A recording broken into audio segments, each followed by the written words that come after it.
خيركم من تعلم القرآن وعلمه۔ تم میں بہترین شخص وہ ہے جو قرآن سیکھے اور سکھائے۔ اعوذ باللہ من الشیطان الرجیم، بسم اللہ الرحمن الرحیم۔ پارہ نمبر 2 رکو نمبر 22 اور پارہ نمبر 2 کا رکو نمبر 6، جو کہ آیت نمبر 173 سے لے کے 182 پر مشتمل ہے۔ میں اللہ پاک نے حرام چیزوں کا جو ہے ذکر کیا، جبکہ کفار بہت سی چیزوں کو خود ہی حرام قرار دیتے، بہت سے جانوروں کو حرام قرار دیتے تھے، جن کا بیان سورۃ المائدہ میں ہم انشاءاللہ پڑھیں گے۔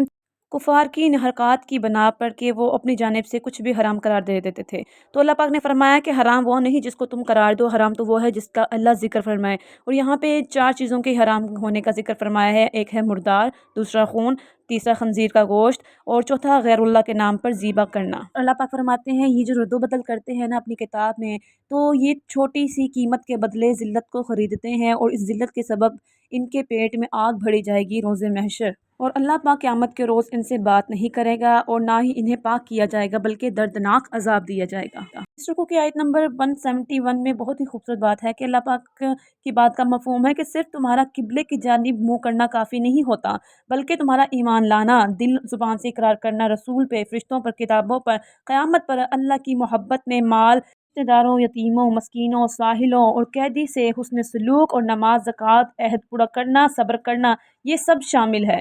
صرف قبلہ کی جانب منہ کر لینے سے تم مسلمان نہیں ہو سکتے یا جنت کے مستحق نہیں ہو سکتے۔ اصل نیکی یہی ہے کہ تم حقوق اللہ کے ساتھ حقوق العباد کا بھی خیال رکھو، کیونکہ حقوق اللہ جو ہے اللہ معاف فرمانے والا ہے، لیکن حقوق العباد اس وقت تک معاف نہیں ہوگا جب تک بندہ کسی بندے کے گناہ کو یا اس سے دل آزاری جو ہوئی ہے وہ خود معاف نہ کرتے۔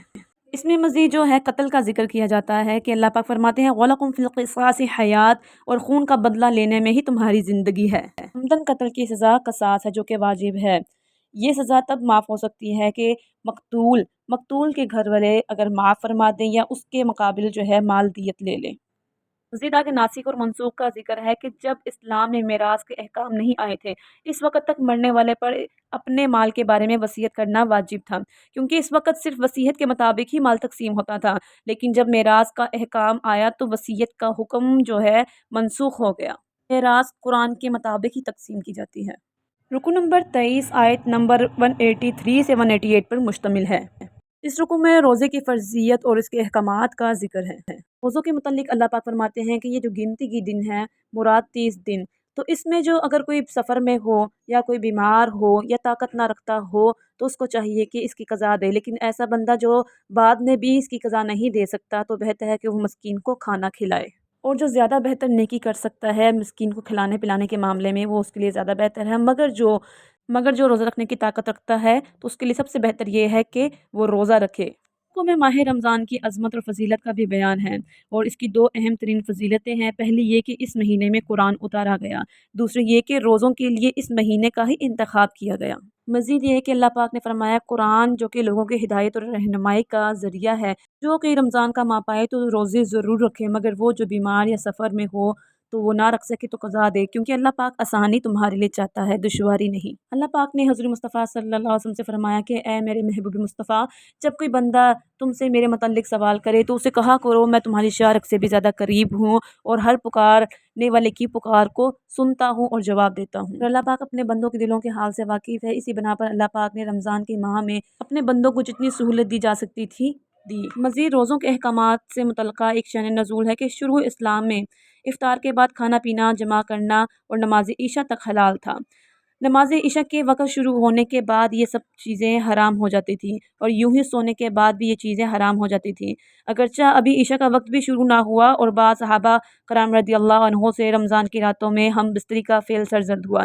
اس پر حضرات جو ہے وہ نادم ہوئے، صحابہ کرام اور رسول پاک صلی اللہ علیہ وسلم کی بارگاہ میں پیش ہوئے، تمام صورتحال جو ہے ان کے سامنے پیش کی، تو اس بنا پہ یہ آیت کا نزول ہوا جس میں اللہ پاک نے روزوں کی راتوں میں اپنی عورتوں کے پاس جانا حلال قرار دے دیا، اور فرمایا کہ وہ تمہارا لباس ہے اور تم ان کا لباس ہو۔ اللہ پاک تمہارے لیے آسانی فرماتا ہے تاکہ تم اپنی جانوں کو خیانت میں مت ڈالو، اور تمہاری توبہ بھی قبول فرمانے والا ہے۔ مزید اس رکوع میں باطل طور پر کسی کا مال کھانا حرام فرمایا گیا ہے، خواہ وہ لوٹ کر کھایا گیا ہو یا چھین کر یا چوری کر کے یا جوئے کے ساتھ یا حرام طریقوں سے کھایا گیا ہو۔ باطل حلال نہیں ہو سکتا، اور باطل حرام ہے اور ممنوع ہے۔ تب رزق حلال کی طرف ترغیب دی گئی ہے۔ رکن نمبر 24 جو کہ آیت نمبر 189 سے 192 پر مشتمل ہے۔ رکن نمبر 24 میں چاند کی کیفیت کا ذکر ہے کہ اس کے گھٹنے اور بھرنے میں اللہ پاک فرماتے ہیں تم سے نئے چاند کے متعلق پوچھتے ہیں تو تم فرما دو وہ وقت کی علامتیں ہیں۔ مطلب اگر کوئی چاند بالکل باریک ہو تو اس سے معلوم ہوتا ہے کہ جو ہے اسلام کی جو پہلی طریقے یعنی چل رہی ہیں شروع کی۔ جب وہ بالکل پورا ہو جائے تو سمجھ آتی ہے کہ درمیانی طریقے ہیں، اور جب وہ چاند گھٹنے لگ جائے تو معلوم ہوتا ہے کہ اسلامی طریقے کے لحاظ سے آخری دن چل رہے ہیں۔ مزید حج کے متعلقہ زمانہ جاہلیت کا ایک رواج کہ لوگوں کی یہ عادت تھی کہ جب وہ حج کے لیے احرام باندھ لیتے تھے تو وہ اپنے مکان میں سے اس کے دروازے سے داخل نہیں ہوتے تھے۔ اگر ضرورت پڑتی یا کوئی معاملہ ہوتا تو پچھلی دیوار کی طرف سے یعنی گھر کی پچھلی جانب سے آتے اور اس کو نیکی کا معاملہ سمجھتے۔ تو اس پر یہ آیت نازل ہوئی جس پہ فرمایا گیا یہ کوئی نیکی نہیں ہے کہ تم گھر کے پیچھے سے آؤ، بلکہ نیکی صرف یہ ہے کہ تم تقوی اختیار کرو۔ اللہ پاک فرماتے ہیں اور اللہ کی راہ میں لڑو ان سے جو تم سے لڑتے ہیں۔ یہ واقعہ ہے صلح حدیبیہ کا کہ 6 ہجری میں جو ہے رسول پاک صلی اللہ علیہ وسلم جب مکہ تشریف لے کر آئے تو مشرکین نے آپ صلی اللہ علیہ وسلم کو مکہ میں داخل ہونے سے روکا اور یہ فیصلہ کیا کہ آپ آئندہ سال میں آئیں تو انشاءاللہ ہم 3 روز تک آپ کے لیے مکہ مکرمہ خالی کر دیں گے۔ تو اگلے ہجری 7 ہجری میں رسول پاک صلی اللہ علیہ وسلم عمرے کی قضاء کے لیے دوبارہ مکہ تشریف لائے اور آپ کے ساتھ جو ہے 1400 صحابہ بھی موجود تھے۔ اب سب کو یہ اندیشہ تھا کہ اگر اب مکہ میں اہل قریش والوں نے آپ کو مکہ میں آنے سے روکا یا جنگ کی تو وہ کس طریقے سے ان سے مقابلہ کریں گے، جبکہ یہ حرمت والی مہینے یعنی ذی القعدہ میں جنگ کیسے کریں گے۔ تو اس معاملے میں اللہ پاک نے ان کے لیے جو ہے لڑائی کو حلال قرار دے دیا، اور اللہ پاک نے فرمایا کہ کافروں کو جہاں پاؤ ان کو مارو اور انہیں نکال دو جہاں سے انہوں نے تمہیں نکالا، اور ان کا فساد تو قتل سے سخت ہے۔ مطلب اللہ پاک فرما رہے ہیں کہ تم حرمت والے ماں اور اس حرم میں تم قتل و غارت فساد بھرپا نہیں کر رہے، بلکہ وہ تمہیں جس چیز سے روک رہے ہیں تم ان کو اس چیز سے باز کر رہے ہو، اور صرف تم ان کے ساتھ اتنا ہی لڑنا جتنا انہوں نے تمہارے ساتھ جو ہے لڑائی فساد کیا، زیادتی مت کرنا۔ رکن نمبر 25 جو کہ آیت نمبر 193 سے 210 پر مشتمل ہے۔ اللہ پاک فرماتے ہیں وَأَتِمُّ الْحَجَّ وَالْعُمْرَةَ لِلَّهِ کہ حج اور عمرہ اللہ کے لیے پورا کرو۔ مراد یہ ہے کہ حج اور عمرہ کے تمام ارکان اور احکامات کو ان کے ادائیگی فرائض اور شرائط کے ساتھ پورا کرو، مخلص ہو کے صرف اللہ کی رضا کے لیے۔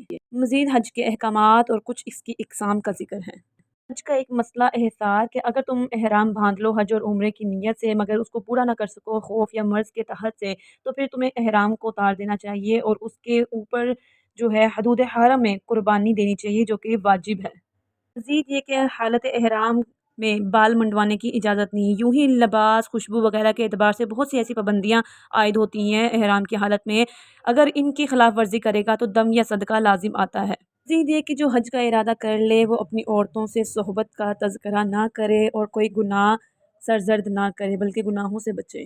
مزید حج کے متعلق اللہ پاک فرماتے ہیں جب تم اپنا حج مکمل کر چکو تو بہتر یہ ہے کہ تم ذکر و اذکار میں اپنی زبان کو تر رکھو بجائے اس کے کہ تم اپنے آباء و اجداد کے قصوں کو ذکر کرو، اور گنتی کی دنوں میں اللہ کا ذکر کرو۔ گنتی کی دنوں میں مراد ایام تشریق ہیں۔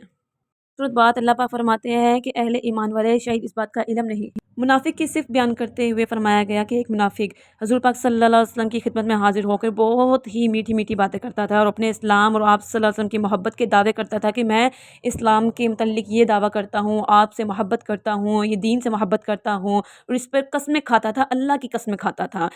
اس کے برعکس وہ فساد بھرپا کرنے والا تھا۔